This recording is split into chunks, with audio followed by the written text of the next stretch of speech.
National security threats usually conjure images of soldiers or hackers, not a chat app. But in South Korea, a single app, Kakao, became a national vulnerability. The country's financial systems, communications, and daily life all depended on this one platform. When Kakao failed, it didn't just disrupt social plans.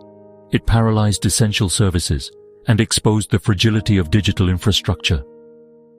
The incident forced South Korea to confront the risks of letting a private tech company become a de facto public utility. It challenged the idea that only governments can threaten national security. This story explores how KakaoTalk's rise led to a crisis, the lessons learned, and the urgent question: how much of our lives should we entrust to a single platform? The Kakao outage is a warning for every nation racing toward digital convenience. KakaoTalk isn't just a messenger in South Korea, it's the backbone of daily life. Launched in 2010, it quickly replaced SMS and expanded into payments, transportation, shopping, and even government services. Need to pay a friend, hail a taxi, or get a COVID alert? Kakao does it all. Its integration is so deep that deleting the app means losing access to banking, school updates, and even your social circles. Unlike WhatsApp or Messenger elsewhere, Kakao is the digital identity for millions.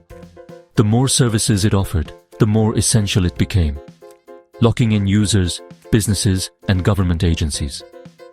This convenience created a hidden dependency. The entire nation was tethered to Kakao's servers. Few realized how fragile this setup was, until disaster struck. Kakao's dominance turned a simple app into a single point of failure for an entire country. The stage was set for a crisis that would test the limits of digital reliance. On October 15, 2022, a fire at the SK-CNC data center in Pangyo brought South Korea's digital world to a halt. Kakao's servers went dark. Messaging, payments, taxis, and more stopped instantly. People couldn't pay for groceries, taxi drivers lost income, and families were cut off from each other.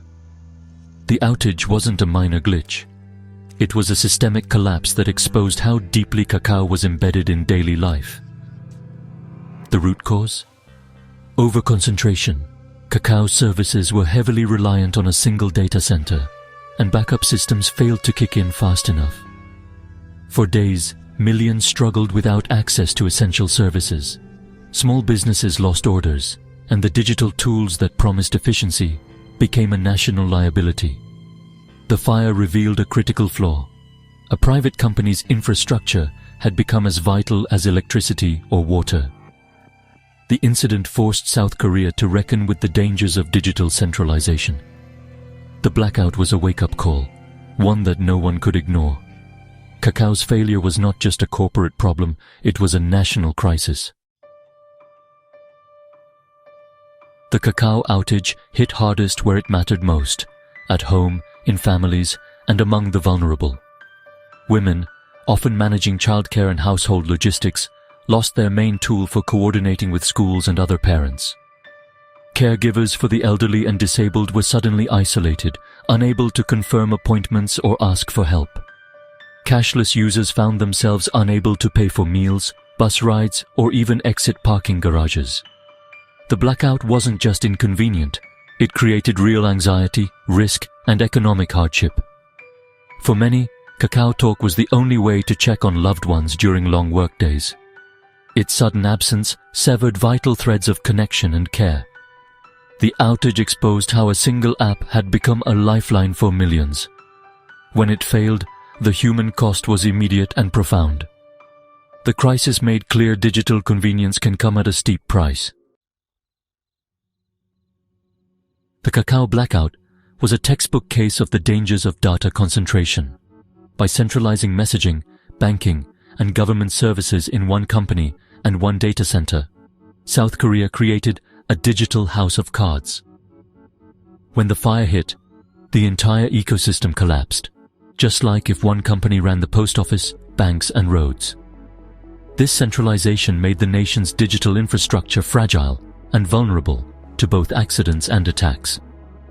The outage showed that critical infrastructure can't be left to a single private entity without oversight.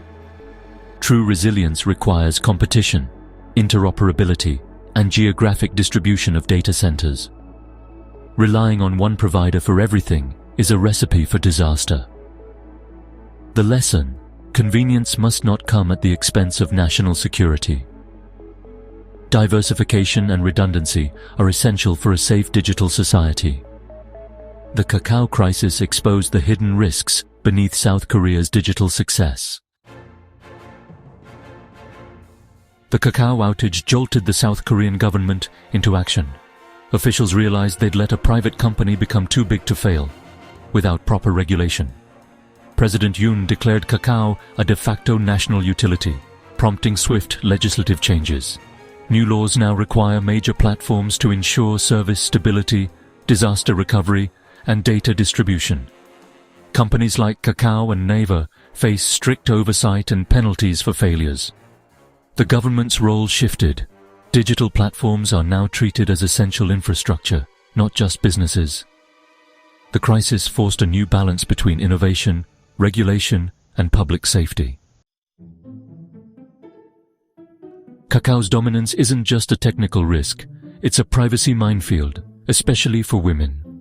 With chats, payments, and location data all in one place, a breach could expose intimate details and put users at risk of harassment or blackmail. South Korea's history of digital sex crimes makes these fears real, not theoretical. The centralized trove of data is also a tempting target for government surveillance.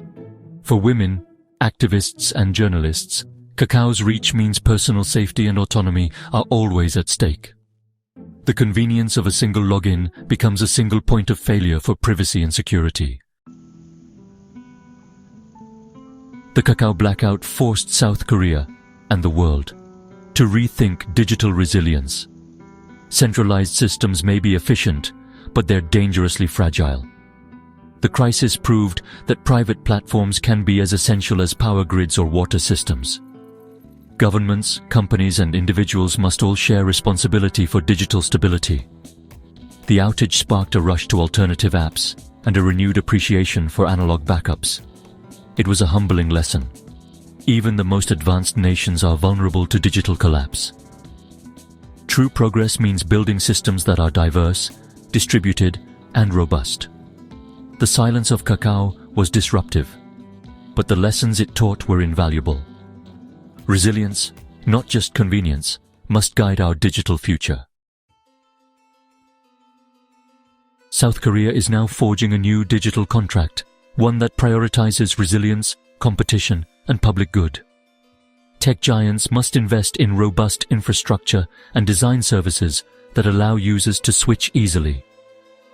Transparency and accountability are no longer optional for companies acting as public utilities. The government's job is to provide smart, ongoing oversight and foster a competitive, safe digital market. Citizens, too, must diversify their digital habits and demand better from the platforms they rely on. The Kakao outage was a painful drill, but it started a vital conversation. The challenge ahead: turn hard lessons into lasting change. Only then can a hyper-connected nation be truly safe, strong, and free.